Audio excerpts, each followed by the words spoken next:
Welcome to Curito Connects. I'm your host, Jenn, and I've been conversing with friends around the world about life challenges and impactful moments. Conversations on this platform look at answering the questions how we overcome challenges and how our experiences shape who we are and the work we do today. I hope this work can inspire you on your own personal and individual journey. Let's dive right in.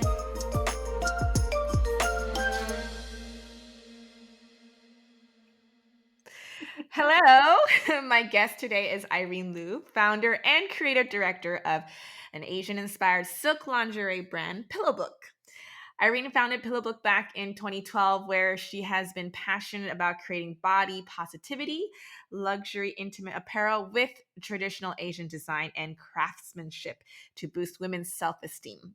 Hi, Irene. Hello. Hi. I'm so excited to have Irene on Curito Connects today. She is also a fellow Taipei American School alumni, and she has been so generous in her willingness to share her journey with us today.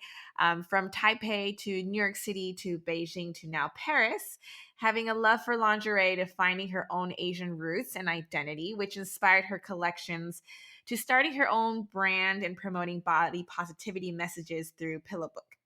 One beautiful lingerie at a time, as she says. So, Irene, I am going to stop here and I'm going to let you start and share your story with us because I think you have so many amazing things to tell us today.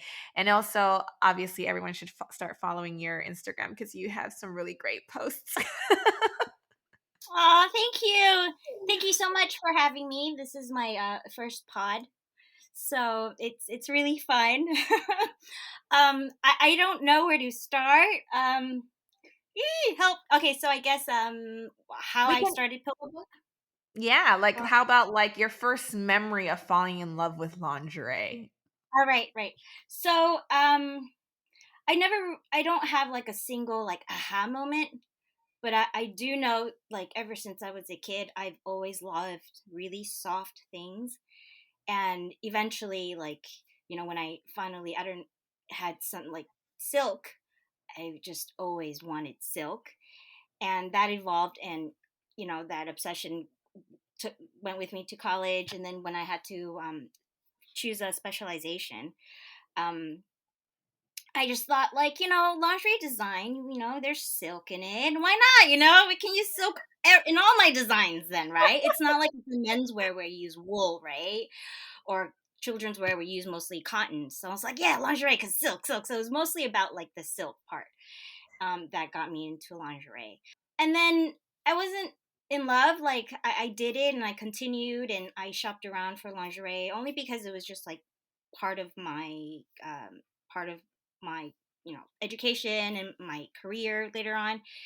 And it wasn't until I arrived in China, in Beijing, to work, and I found what a Dudou was. And that's when I was like, oh my God, I love this lingerie. And then I became really obsessed with it, and I loved it so much. And so when I say I love lingerie, it's very specific. It's like, no, I love Dudou. It's a for those who don't know, Mm. Dudou is a traditional Chinese lingerie piece.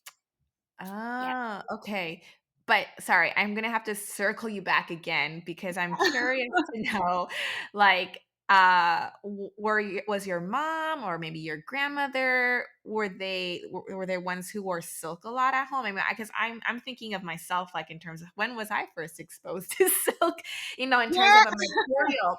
So I'm just kind of curious, like, who kind of introduced you to silk as a material, but Right, also like right.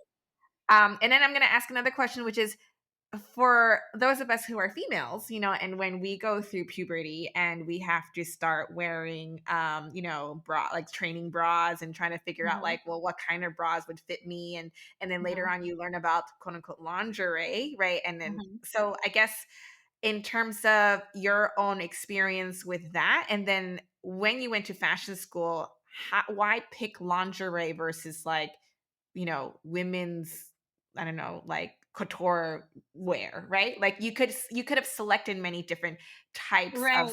specialty, but you chose lingerie. Um, okay, so let's start back from when I was a kid to to when I can remember touch, right? Because silk is all about touch. Yeah. Um, Something silly, probably totally unrelated, but you know how like every kid they have their own like little thing that they're obsessed with, and it helps them fall asleep, right? Yep. So my Yep. sister had like this monkey, and the monkey had like Velcro hands, and she loved the scratchy part of it. So the rough side would help her sleep. My brother was a blankie, and for me it was tissue. And yeah, it's very weird. It's yeah. So I would, take tissue from the box, and then I would crunch it up and I would put it underneath my mattress for the next day, right? But I would then take out what I placed in the night before, because after it was smushed, it would have this like really soft velvety touch, right? So then I would Uh-huh. just like hold this little piece of like flattened tissue in my hand, and it made me sleep. And I remember my mom used to always like scream at me when she cleaned out like our bed, because she would lift our like under our bed, because there's just like the entire boxes and boxes of tissue like it just covered our floor. And so that's the first time I really remember of like the touch and the sensation of it. And then so my mom also dabbled in interior design, and so when she bought there's like a new apartment, we had to move in, and she decorated everything, and then there was this one pillow in the living room that we all fought for, like all my cousins, all really, like when we were all together, we all just fought for this one pillow, and it feels just like silk, right? And my mom had the matching set on her bed, and I'm always like begging my mom, like, can I have this? I want this. And I'm always like rolling around her bed because it felt so good. And finally, when I went to college, my mom actually gave me the pillow set and the blanket, and and and because like we had to live in dorms when I moved to the States, she let me go to the fabric market in Taiwan, and she let me choose like any fabric I want to have it customized into my bed sheets. And of course I was like, yeah, silk. And so that was like my first silk thing. It was bed sheets from my college dorm. I still Ah, have it okay. to this day, like all in tattered pieces, and I want to quilt it up so I could keep using it. Because it was like something from my mom. It was like a college gift kind of thing. And then in college, just after 2 years, after you get your associate's degree, they then ask you, no, even after the first year, they ask you to specialize in something, because clearly you can't, you know, like be knowledgeable of the entire breadth of fashion, right? And so I've always used silk in all my like final semester projects and stuff, and it just seemed like only natural. I really don't know. It was just like a huge percentage of lingerie, like luxury lingerie, was made in silk, and they were also in like small pieces. I guess it was also because I was like lazy. I was like, I don't want to deal with like huge voluminous fabric. Like, I don't even have any apartment space to like cut all that, right? So I was like, no, I'm gonna work small. I'm a small person. I'm gonna. So I guess it was like economical choice for me.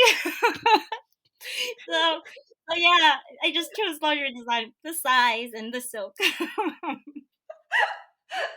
I love that honest answer, Irene, because I think in my head I was expecting something like, oh, because like I just love lingerie in general, like like Sorry. I have thought for you it'd be like, I just love like going into a lingerie shop and just looking at all the different types of lingerie and the Mhm, intricacy of it. mhm. But no, it's because you love the material and it was just easier to work with. I was a struggling college student, okay? I made it work. Like, I could not sacrifice on this silk. I would cough up the money for silk, but then it has to be in small sizes so I could afford it. Well, that is Yeah. true. I mean, silk is more expensive Oh than, yeah. Oh say, yeah. cotton, right? Or like Oh polyester yeah. or other synthetic material, Oh right? yeah, So, yeah, yeah. Yes, absolutely.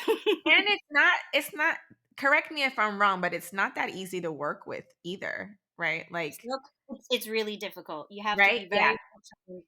It's like, I call it like a glamorous bitch fabric. It just does whatever it wants, and you have to really train yourself to learn how to like manipulate it and keep in control. But I love it. So It has a life in its own. yes, it does. It's like just, sometimes it's infuriating. infuriating. All right. Okay, got it. So, okay, so now we're at silk and lingerie.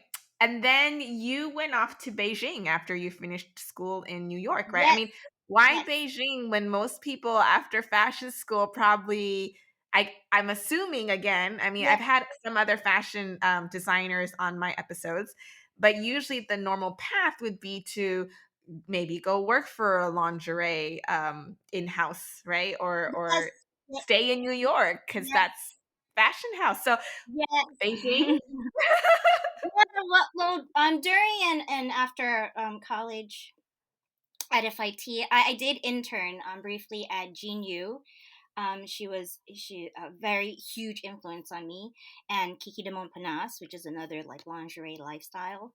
Um, but then I got invited, recruited by this by Tim Yip, Ye Jingtian, and he's famous for winning the Oscar for um, Hidden Tiger, Crouching Dragon, Crouching Dragon. I just forgot it's like Wu Changlong, right? Crouching Tiger, Hidden Dragon. Yes, thank you. I said it so many times. I don't know why I can't remember it suddenly. So yeah, and like, so who says no, right? If you get recruited to like an Oscar winner, and he's based in Beijing, so I didn't even have to think about it. Like, my contract was for 3 months trial period, but I was like, no, I'm gonna make it work, and I packed everything I had and shipped it off, and yeah, just got on the plane. So that's how I ended up in Beijing. And then could you tell us a little bit about because you were in Beijing in the early 2000s, right? Which Yes. is a very different Beijing than what we know today. Because I kind of call that the fun time when where everything was like still new and like all the expats that were there could kind of get away with a lot of the things you you get in trouble with. Yes. But also your time with Timip, and then how did you end up spinning off and deciding, hey, I'm gonna start my own silk lingerie line in China as an Right, expat? right. Um, so Tim Yip, he's really famous for blending the aesthetics of West and East together.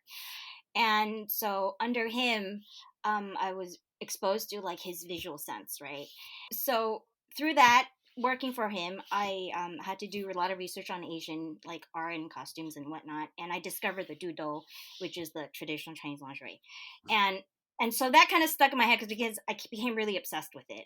And at the same time, living in Asia, I wanted to go shopping because I'm still a lingerie designer, right? And then so, or I consider myself, and I remember just like shopping, and everywhere I went, they wouldn't have any bra with no pad or no push up. Everything was just like really thick, you know?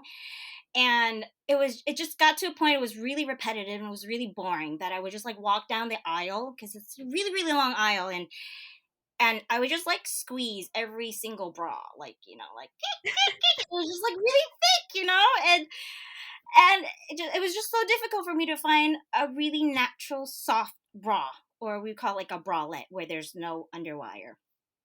And also at the same time, I've met a lot of like Asian people, and we're built smaller, right? And we're built more than average, like, petite busted. And these women that I met, they're really strong women, and they're like they have tiny busts, right? But it doesn't bother them, right? And like Mhm. they're still very confident, and they still are very sexy to me. And so I'm like, where do they shop then?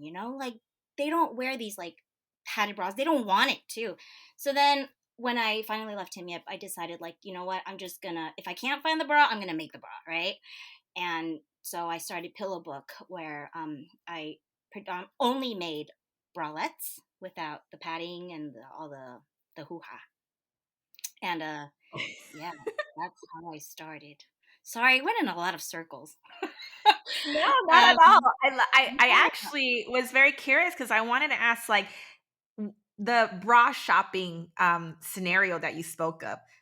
Was that only something you saw when shopping in China? Because, like, I guess when you lived in Taiwan, when you lived in the US, like, was that not something that you noticed in the marketplace, right? So, again, going back to early days when you started Oh, right. wearing Yeah, bras for yourself, and right.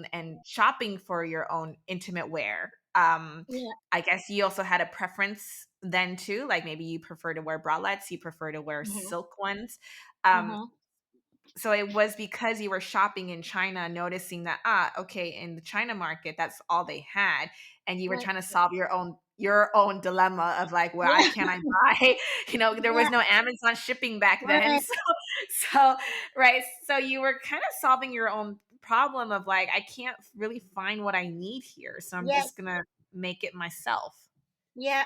Um, I wasn't surprised actually. I mean, you grew up in Taiwan too, and we went to TAS, and like the whole beauty standards in Asia is like super toxic. Like for female, like you have to be really really skinny, but you got to have a big butt and like huge boobs. You know, which That's like where the really padding doesn't. comes. Yeah, that's where the padding comes in. They just kind of like shove it in your face, like you have to wear this if you want to be sexy, if you have to wear this if you want to be a woman, And oh, this reminds me, like I remember like watching TV all the time with my mom and my family, and there would be like these like really silly kind of game talk show hosts, and they would of course like talk about celebrities and like news gossip blah blah, and one thing they would always mention is like if she was like a double D or bigger, like there would these be there would they would have these like sound effects in the backdrop, like ooh even like clapping hands, like oh my god, so sexy, right? And then, but if the celebrity, whoever they were talking about, had like A cups or smaller, it would be like hee, like almost like shameful, kind of like and this is like really toxic to like little girls growing up because they feel like, oh, I can't be a woman if I don't have big boobs, and then and there's just like, and there's of course like the you have to be white skin, and there's just like so many.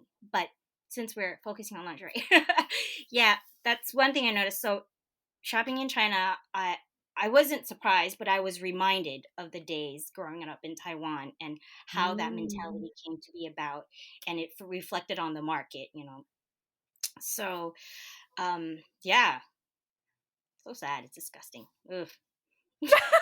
But you know what? On the brighter side, when I started the Pillowbook like back in 2012, 2013, so it was practically impossible to find a bralette. But if you were to go visit China now, um, like bralettes are you can easily find it now. We're Mhm. in this whole like Me Too movement. Love yourself, be inclusive, like no matter what size you are, and it's really great. And so I really love how like where the market has grown into, Yeah. so yeah. Yay, baby steps. I was gonna correct you there by saying we're not only talking about lingerie here, because we Yeah, did we did say we would also focus on the body positivity it's image. true. So okay, having covered that, I wanted to then ask you again because we said you decided to start Pillowbook in 2012, 2013 in Beijing. So for those who don't really know like historical timeline, that would have been like post Beijing Olympic, which was a very big milestone historically for them in 2008, Mhm. right? Once that was over, then it was like, they've done it, right? So so what were some of the challenges for you to start your business there, right? Like as a foreigner, but but you Yeah, look Chinese, so like yeah, obviously it's like people are like, oh, so yeah, I guess, what were some of the difficulties that you faced? And also you were doing a very niche marketplace, right? yeah, It was like yeah, lingerie, also specifically Dudou, which you mentioned yeah, earlier, is a very traditional lingerie wear in like Chinese culture, which yeah, probably when you were starting this at the time, people forgot about already, right? Like when you had yeah, mentioned judo to me, I was like, "Oh, yeah, I kind of remember that. Like, isn't that what little kids wear?" Like, right? Because yeah, when you, yeah. yeah, So I was wondering if you could share with us a little bit about some of the frustrations back then when you were doing it,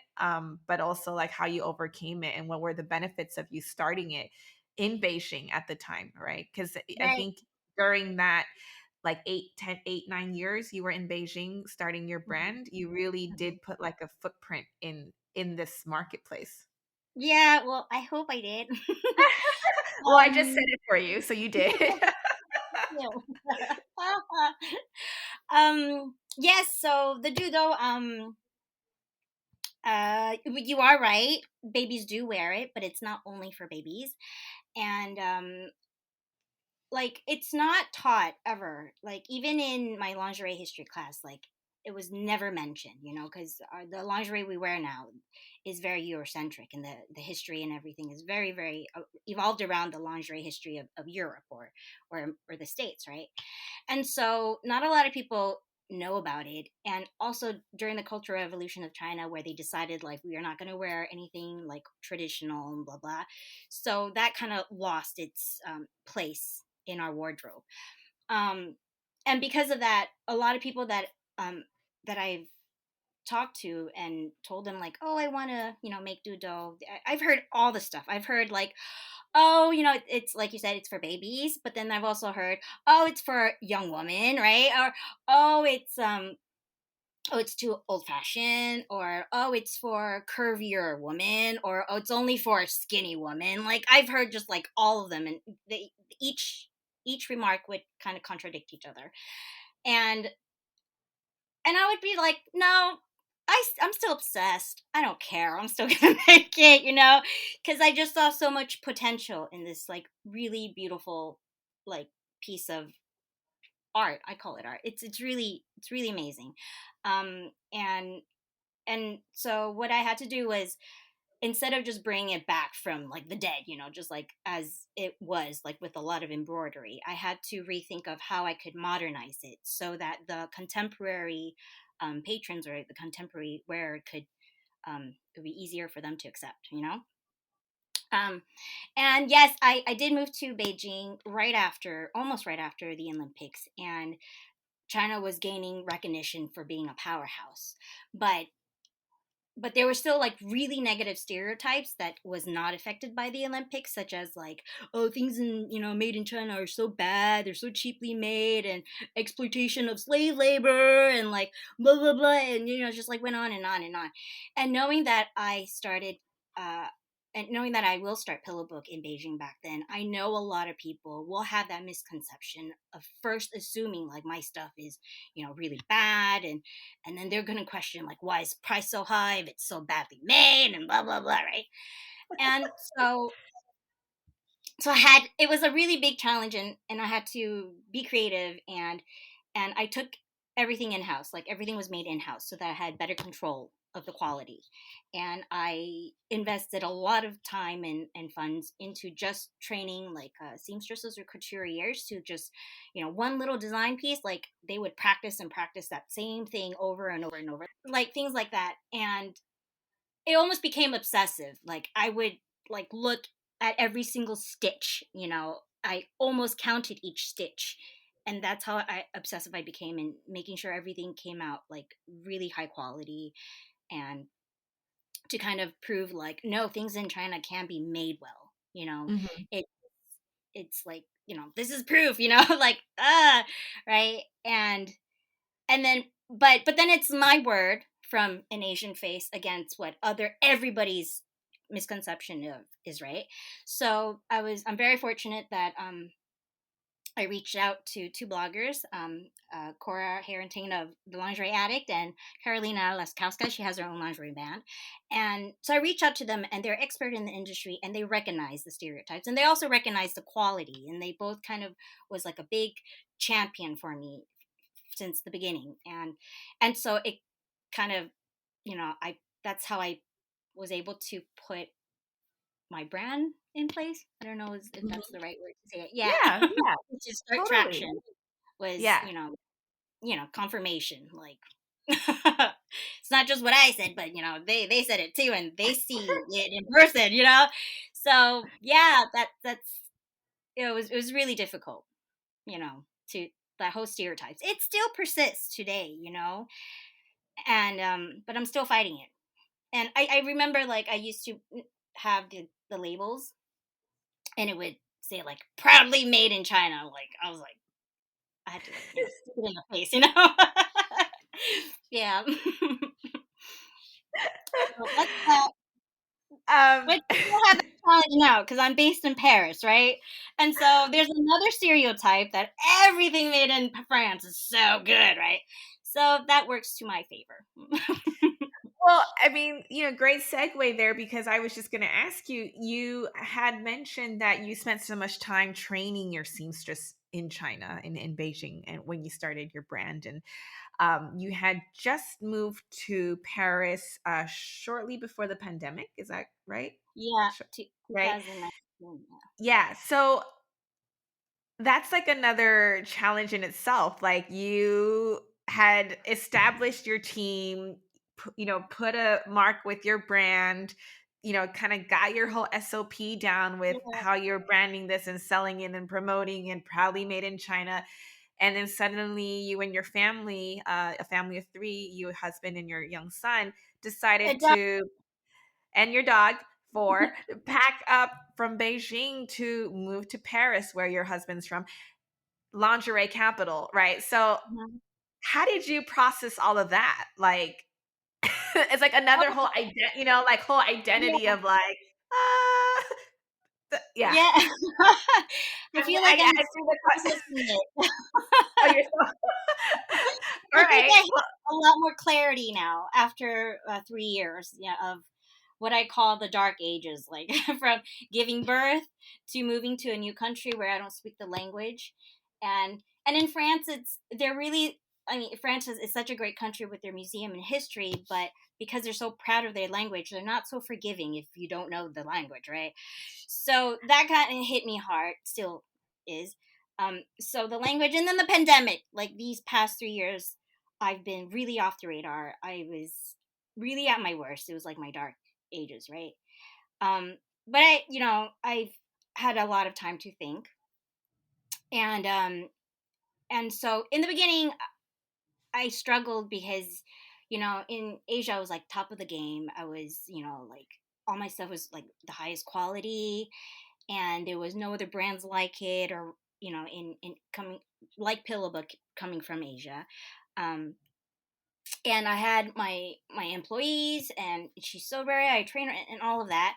And suddenly I'm in France where labor is it's much higher, and like resources are much more expensive, and so it didn't fit with like everything I built. So that I was like crumbling, and I'm also like I feel like David and Goliath, like this is Paris, like lingerie capital, and I'm like I can't fight Goliath, no way, and so I don't know, like how I went through it. I really lost my voice, and also I'm not in an like I can't get inspiration everywhere because my inspiration was always like Asian aesthetics, right? And I don't get that here at all. I mean, I could go online, but it's just different from living in the center. Like I was in Beijing, right?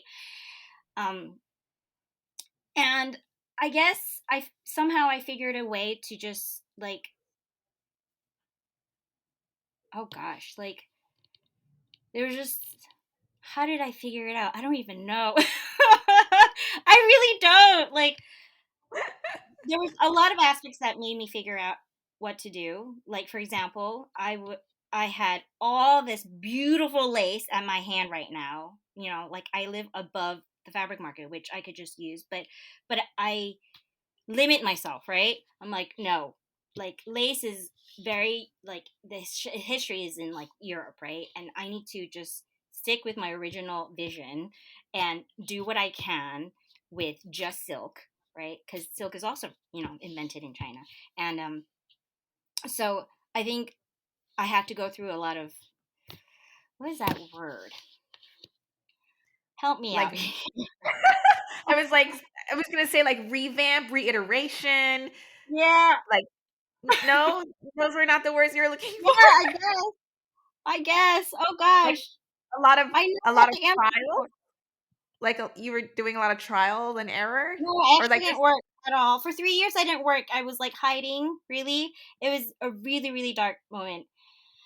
I was hiding every day. I was like off social media. It was just, I felt very productive if as long as I was able to pick up my son. from school. That's how depressed I was. I was dealing with a lot of social anxiety. I started seeing therapy, and then and a lot of childhood traumas resurfaced during this time. I don't know how I made it through, but somehow I did. And I'm here. And my gosh, I'm sorry, I lost myself now. Oh no, not at all. Actually, I you just pointed out a few things that I want to, if you don't mind, us kind of go into this topic a little bit, because you said this very dark period. What were some of the things that surfaced for you that you were able to face and look at, Hmm. in terms of, like you said earlier, like childhood traumas, or like just, Hmm. this bad place you were in, or like trying to figure out again your identity, like your Hmm. own identity, but also Pillowbook's identity, having Hmm. picked up, a decade career you built, and Hmm. relocating it somewhere else, right? So if you don't mind, since you had just brought it up earlier, to share with us to share with us a little bit about that, in these last 3 years.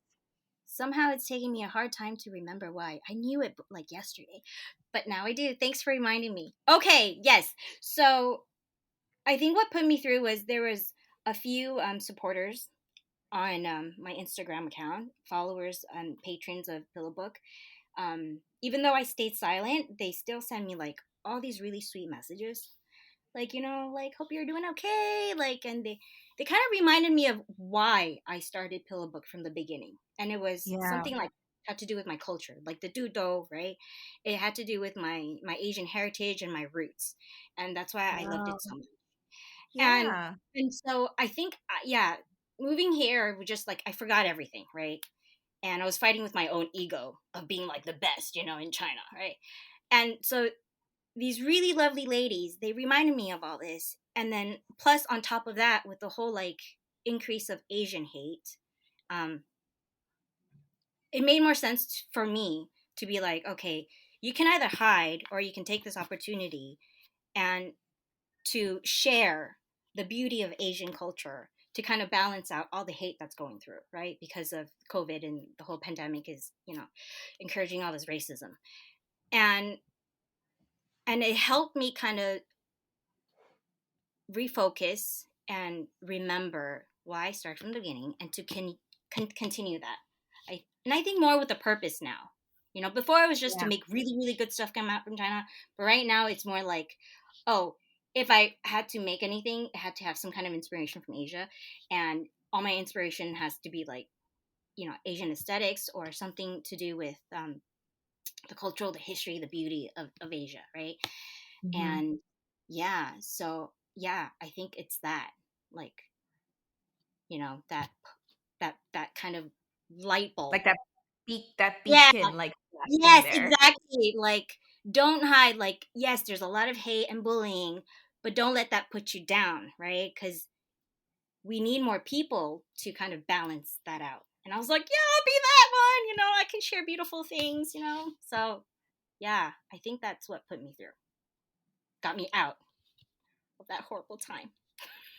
Does that answer your Wow, question? that's well, yeah, I mean, in terms of like knowing that you had this like wonderful, your fans, for instance, and your customers that really believe in your stuff and really supported what you're doing, and clearly was reminding you, like, you were doing these amazing things, like, keep up with it, right? But I think one word you had mentioned earlier that really caught me off guard was when you said childhood trauma. So I was yeah, so so I was just curious, and we don't have to Yeah, go into this, but if you are yeah. open to sharing a little bit about that, I would love for you to open up the space for you to share with us, like, how you discovered Um, that during that period, and then if you've really looked into it, and kind mhm. of, as you said earlier, resolved, or maybe you Yeah, still are working on it, and that's totally yeah, fine. We all have our timelines. yeah. Sure. Um, so how should I explain this? um, so my parents, they sent me off to live with relatives in New Jersey, um, to to learn English and to be more Americanized and all that American dream stuff. And so I started living with them like when I was what, like 6 or 7, like pre kindergarten age, right? And so I had two cousins. They weren't very nice at all. They bullied me like a lot, and I don't want to go into details because I'll probably like have a meltdown. Um, and their parents, which the uncle was like cousins of my mother, right? Like I'm sure they knew something was up, but because they were also getting like some kind of monthly fee for taking care of me, they kind of just like pushed it aside and let their kids do whatever. And it was like really heavy bullying, like mentally abuse, physical abuse, and all of that. And because of that, um, I fought through it, and then through the the greatness of teachers, they knew something was up, and they told my mom when she came to visit one summer. And so because of that, Mm. they I ended up in TAS. Like they moved me back to Taiwan, and I started in TAS in 4th grade. And that's why I went back to Taiwan. Yeah. So I kind of Do you like that has been like suppressed in my mind, um, and Yeah. growing up in Asian Yeah. families, Yeah. we Yeah. don't talk about these things. We I just kind of like, oh, Macy, Macy, I like I it's nothing, thank it's you nothing, for and then sharing, so because yeah. I wanted to ask, like a lot of us, with such experiences, like after, like you said, like after you grow up, you some obviously don't remember it or don't think too much about it, but without realizing that because of that period, it really affects Mhm. you in different ways, right? And I'm not sure if you are able to verbalize this now, but like, do you Mhm. know what caused you to put the one and two together? You know what I mean? Like, in terms of going like, because of that experience or because of something like how you were feeling during this depressive period of yourself, that like it was Mhm. correlated with that, if that makes sense. Mhm. Mhm. Yeah. I have to thank the pandemic for that. I think it was the beginning of the pandemic when like all the Asian hate was coming up, and I was seeing a lot of bullying, abuse, physical attacks. Mm. And to see that kind of it Yeah, like yeah. refreshed my memory of like being bullied and how it is to be like pummeled in the face. Ah. And so that triggered like the whole depression during like 2 3 years. And to a point like I still didn't really connect, but then I think I was starting to wonder, like, I Mm. think I was like Googling, like, what's up with Yeah. depression? Why do I have these Right, social right, right, right, anxiety? yeah. Why am I like, so weird and blah blah? Mm. And then through that research, one thing led to another. And it ended up, I'm like, oh, okay, so it's like Yeah, complex PTSD, and it yeah, explains yeah. like everything, and everything just like it's like that water, like in your mind, you're like everything just suddenly connected in your head. You're like, oh, okay.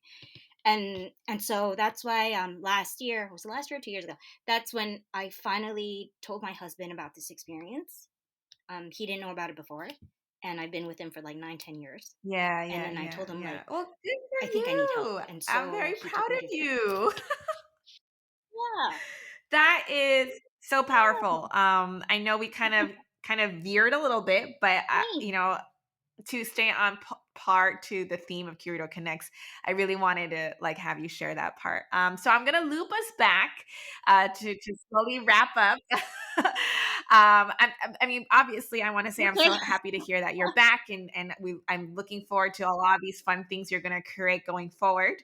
And obviously, we're having this Oh. conversation today, but also based on everything you have shared with us today, and for those who are listening, I was wondering if you could share like your, words of wisdom or just what you would say to others who, yeah, like really feel connected to what you're sharing today. And it could be anything related to body positivity, how to run a business, finding your identity, staying true to your messaging, loving yourself. We didn't really get time to go into like the whole lingerie conversation, which I thought was so fascinating originally when I had reached out to you. Which is totally fine. Yeah, We I can started have to like another reel conversation another off. time. I would, I because felt I would lost. love to. I don't know. Maybe we could do something too, where we talk about lingerie. Like I would love to have a lingerie talk sometime. Like I feel like as women, we don't really talk about it as much. Like and I mean, I'll share this. It's like, when you and I first reconnected, I said, yeah, I'm probably really boring. I just wear like sports bras because I'm more active and outgoing, or like I prefer to wear like, yeah, but like No, just it's to whatever makes you so understand like the whole comfortable. It's beauty so of boring. lingerie, right? Like I think that's like something really fun to deep dive into, right? Or understanding the Dudou, right? Like I'm kind of like, I don't under like, how does that work? Like it's kind of like a napkin, like Yeah. so yeah, so Okay, we'll then it's we'll deep dive next time. But gonna be to wrap up this conversation, I thought it'd be nice, based on what you shared today, what you would say to those listening to this episode.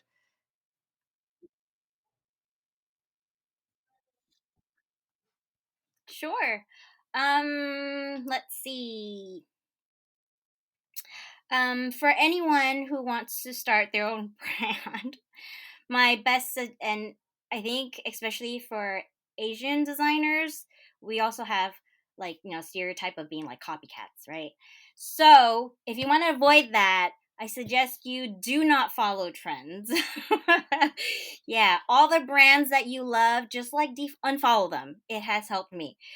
And look at things that are specifically like non-fashion related art, and then through that you will find your own aesthetic, your own voice. I love that That's, advice. yeah, It's so good. that's what I It's basically saying be true to yourself and block out the yeah, noise, and that's yeah, just also being human.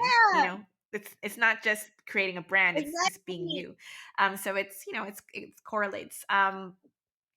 Don't want to forget about body positivity. So I wanted you to kind of touch a bit about that too.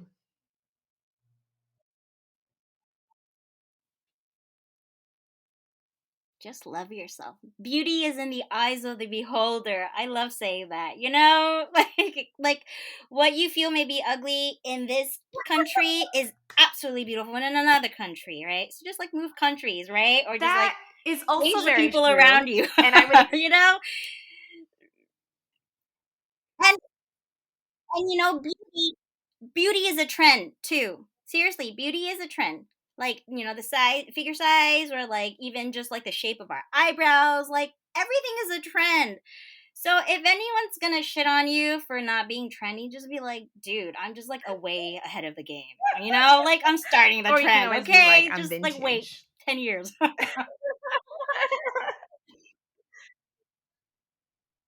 It Yes. is. It is. Well, vintage is like all the rage right now, right? Like 80s Totally, are back, totally. 90s are back, and it's like so.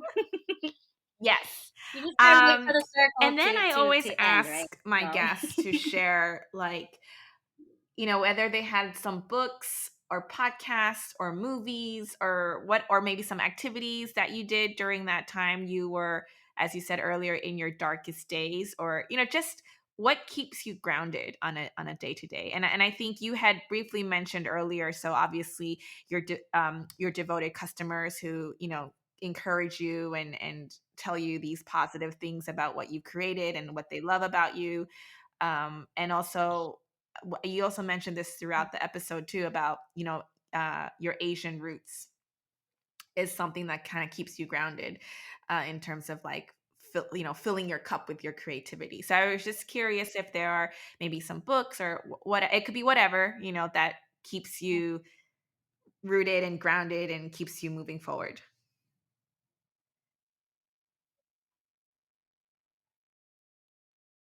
oh gosh, I'm gonna have to get back to you because there's so many, but I can't. Nothing's popping in my head right now. You're like I'm like a deer in headlights.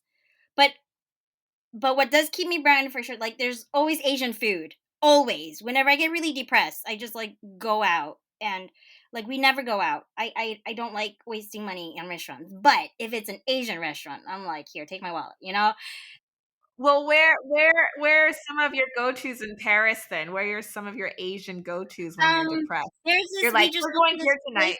Yeah. Yes. 2 weeks ago, we went to this Yansai. I will share it with you. Um, and so they make like guabao, this Taiwan hamburger thing. Wow. Yes, I know. I like finally found one, and they make it so great with the peanut like little bits on top. It's so good. Are they Taiwanese? No, I don't think there's 10, but there's like they're all over from East Asia. I think my Oh, how husband asked. fun. Yeah, I think there's like a Vietnamese. There's also a guy from China, and I want to say Thai, but they're all from Asia, so it's like a fusion of all the Asian. Which I'm not going to be picky. I don't have much for grabs right now. But, um, also, I want to do mention something like as a suggestion for people who are finding it hard. Um, a lot of people are going to tell you to do yoga. You know, I've heard it so many times, and nothing against yoga, but it just doesn't work for me. And it's not gonna. And if it doesn't work for you, it's okay. There's nothing wrong with you. You just got to find something that works for you. And what my therapist has told me, like, she's like, you need to start writing, and I hate writing. And she's like, she even made it worse. She's like, you need to write for 10 minutes every day, and I'm like, gosh, right? And I never did it. I think I started for 3 days and I didn't. But then I was like, you know what? I'm going to start small. So I bought like this really tiny, the smallest little notebook.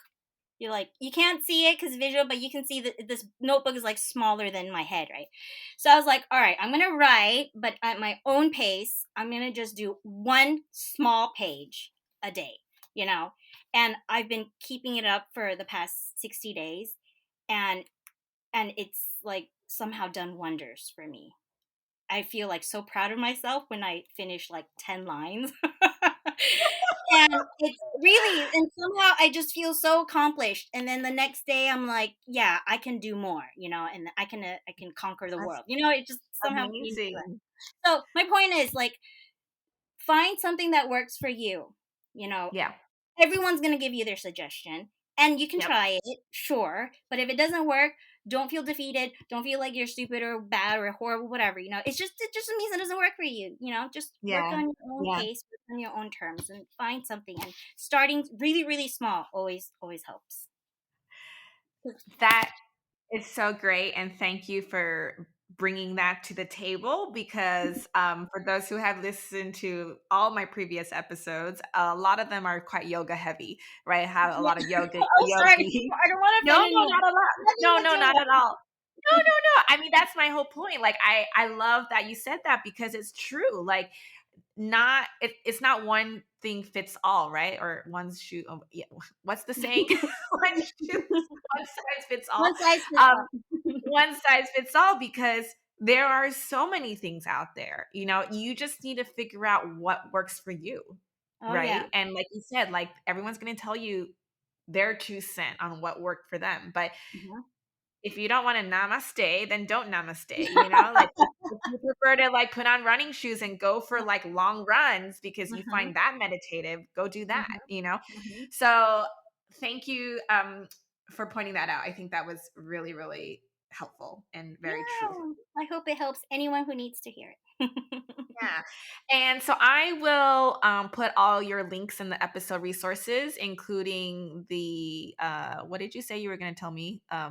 Anyway, we'll come back to it. All the Restaurant, yes, inspiration, books. yes, yes. So I'm going to put all of that in the episode resources, so people can follow the links there, and then Curito listeners can get a little discount if Yes. they want to buy stuff on Pillowbook. So follow those links as well. Thank you so much, Irene. Use the code Curito20. I haven't set it up yet, but I will. Well, it will be up when this episode goes live. Thank you, Dad. This was really fun. That's all we have time for today. Thank you for listening to Curito Connects. For more Connects content, collaborations, and discoveries set to inspire you on your own individual journey, please head to our website at www.curito.co. Until next time, stay inspired and thank you for joining us at Curito Connects.